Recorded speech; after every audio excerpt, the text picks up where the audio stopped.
నమస్కారం అండి. నేనేం చెప్పాలి. నమస్తే. నమస్తే నమస్తే. ఏంటి రైతు రైతు తలపాక కట్టారు ఏంటి? ఎట్లుంది రైతులకి ఈ కాంగ్రెస్ ప్రభుత్వంలో?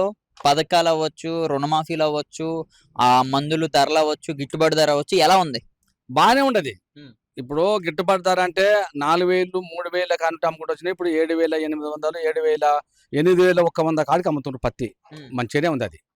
అదే ఆ పత్తి వల్ల ఏం చేసిందంటే ఒకటి ఇబ్బంది ఏంటంటే అగ్రికల్చర్ సకా రాయలే మాకు. 4 ఎకరాలు పెట్టాను, ఎకరం రాసింది, ఎకరానికి 3 ఎకరాలు రాసింది.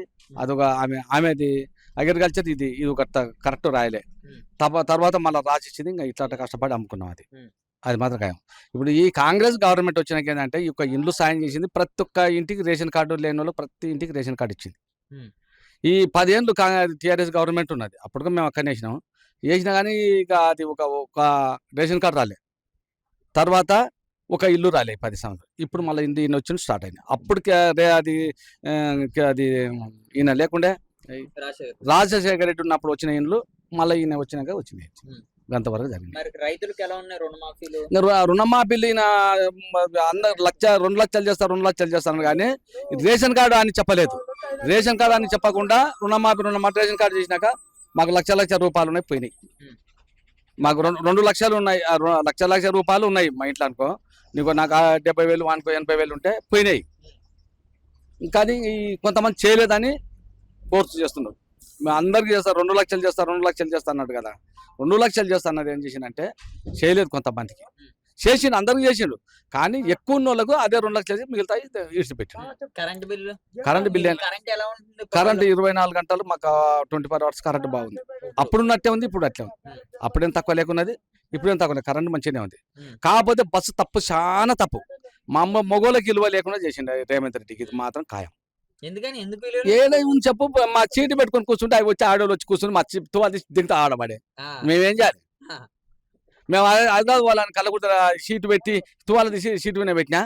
నేను ఆడు ఎక్కింది నిజానంగా ఎక్కడాలకే ఆ తువాల కింద పడ్డది. నేను ఏం చేయాలి? ఏ బస్సు ఎక్కాలన్నా అట్లా 4-5 బస్సులు అయినాయి. మాట్లాడతలేరు. తువాల పడేస్తారు కూర్చుంటున్నారు. విలువ లేకుండా అయిపోయింది. ఆల్రెడీ వంత పడిపోతే వాళ్ళు పోతున్నారు. ఒక్క బస్సుకు 10 మంది మొగలు ఎక్కితే 60 మంది ఆడవాళ్ళు ఉన్నారు. 60 మంది ఉన్నారు ఆడవాళ్ళు. చూపెడతా మా బస్సు. ఏ బస్సుకు అయినా నువ్వు అన్నవా తాత పంపాలి చూపెడతా. 10 మంది మొగలు దిగేది, 60 మంది ఆడవాళ్ళే. 70 మంది బస్సుకు వస్తే 10 మంది మొగోలే. ఇంట్లో లాస్ అవుతుంది సార్. రేవంత్ రెడ్డి దెబ్బ కొట్టింది ఇంట్లోనే. కరెంటు బాగానే ఉంది, ఇండ్లు బాగానే ఇచ్చిండు, రేషన్ కార్డులు ఇచ్చిండు. రైతు బంధు అంటే ఈ టైం కూడా పడాలి. ఎలక్షన్ వచ్చింది, మరి చేస్తాడా ఏడో తెలియదు. మరి ఫ్రీ బస్సులో మహిళలు మన ఇంట్లో వాళ్ళు కూడా తిరుగుతున్నారు కదా, మరి మంచిగా మహిళలు తిరుగుతుంటే మా అబ్బు దేనికనే ఆ మహిళలు తీసేది ఏం చేసింది అంటే కొడితే అలిగిపోతారు, తిరితే అలిగిపోతారు. రేవంత్ రెడ్డి వచ్చినాక ఆడవాళ్ళు అన్నతట్టు లేకుండా అయింది. కేసీఆర్ ఉన్నప్పుడు అట్లా ఉన్నాను, వచ్చినాక ఆయన ఆడవాళ్ళు బస్సు తీస్తేనే మంచిది, బస్సు తీయకపోతే ఇబ్బంది. మళ్ళీ ఉంటారు బువ పెట్టారు, బాగా పెట్టారు, పోతా ఉంటారు, పోతారు వాళ్ళు. ఇది ఇంకా మళ్ళీ ఇంకోటి 2,500 ఎందుకు ఇవ్వాలి? మళ్ళీ అడిగిందా ఈ రైతు అడిగిందా? ఆ పథకం చెప్పని అవసరమా ఆ సార్కు? రేవంత్ రెడ్డి సార్ ఎందుకు ఆ పథకమే వేస్ట్, ఈ బస్సులు పెట్టుకమే వేస్ట్. ఇప్పుడు ఈ బస్సు రావడం వల్ల ఇంటి ఆడవాళ్ళు మనం ఏం అల్లాపోతున్నారా? అననికనే వీల్లేదంటే అననిక వీలే లేదు. వాళ్ళని ఏమన్నా బస్సు కాట్లేక పోతారు.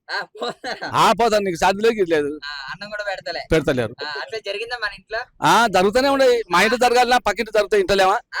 పక్కింటి జరుగుతుంటా. ఇప్పుడు బస్సు తిరిగి ఉంది, బస్సు ఎక్కింది, ఆడ దిగింది, ఆడదిగి ఆడతలేం కదా. మరి మేమేం చేయాలి? వెళ్ళిపోయా. ఏమన్నా అంటే నేను చదివిపెట్టినా, నేను ఆడుకున్న పని పోయి వచ్చిన. ఇది పెరి బస్సు మాత్రం చాలా డేంజర్ ఉంది. రైతుకు మాత్రం చాలా డేంజర్. ప్రతి ఉద్యోగస్తులకే సేఫ్ట్ అవుతుంది. ఉద్యోగస్తులు ఆడోళ్ళు ఉన్న కాదు మొత్తం. మా దగ్గర 5-6 మంది టీచర్ ఉన్నారు, ఒక్క మంచి శాలరీ లేదు. వాళ్ళకి 70-80 జీతాలు, వాళ్ళు మంచి పెరి బస్సు. మాకు మేము కూలి చేసుకొని పోవాలంటే మేము మా యాడి చిలకలు చేయాలి, మేము తెలక వెళ్ళిపోవాలంటే ఛార్జీ కట్టుకొని పోవాలి. నార్కల్ అంటే ఛార్జీ పెట్టుకోవాలి, హైదరాబాద్ అంటే ఛార్జీ పెట్టుకోవాలి. ఇదో ఉట్టిగా గవర్నమెంట్ సొమ్ము అంటే ఉద్యోగస్తులకు ఎక్కువ చెల్లుతుంది. కాదు మరి మహిళలకేమో 2500 కూడా ఇస్తున్నాడు కదా. ఆ డబ్బులు మరి మీకే కదా వచ్చేది. మాకు వచ్చేది ఆయన చేతికి రారు. సిలిండర్ ఆడి మంచికే బస్సు ఆడి మంచికే రేషన్ కార్డు ఆడి మంచికే మొగోళ్ళు ఏంటికి ఇంకా మొగోళ్ళు ఏంటికి మగ నోట్లో ఇట్లేదా. ఇంకా మాది ఏమనంటే పీకొని పోతారు, ఇబ్బంది పెడుతున్నారు. ఇది కరెక్ట్ కాదు. అన్ని బాగుంటాయి రేవంత్ రెడ్డి, కానీ ఈ బస్సు మాత్రం మంచిగా లేదు. తీసేయాలంటావు. బస్సు తీసేస్తేనే మంచిది. బస్సు వల్ల చాలా నష్టం వచ్చింది, రిస్క్ వచ్చింది జనాలకు. కాంగ్రెస్ పార్టీ ఉన్న బస్సు వల్లనే రిస్క్ వచ్చింది.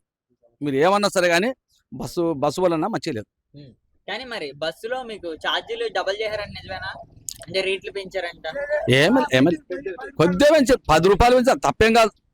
ఆ తప్ప 4 గంటలకు 3 గంటలకు పెంచుతూనే ఉంటారు, అది పెరుగుతూనే ఉంటుంది. ఇలా 60 రూపాయలు 50 రూపాయలు 10 రూపాయలు కూలి ఉన్నాయి, అలా 500 తీసుకున్నాం.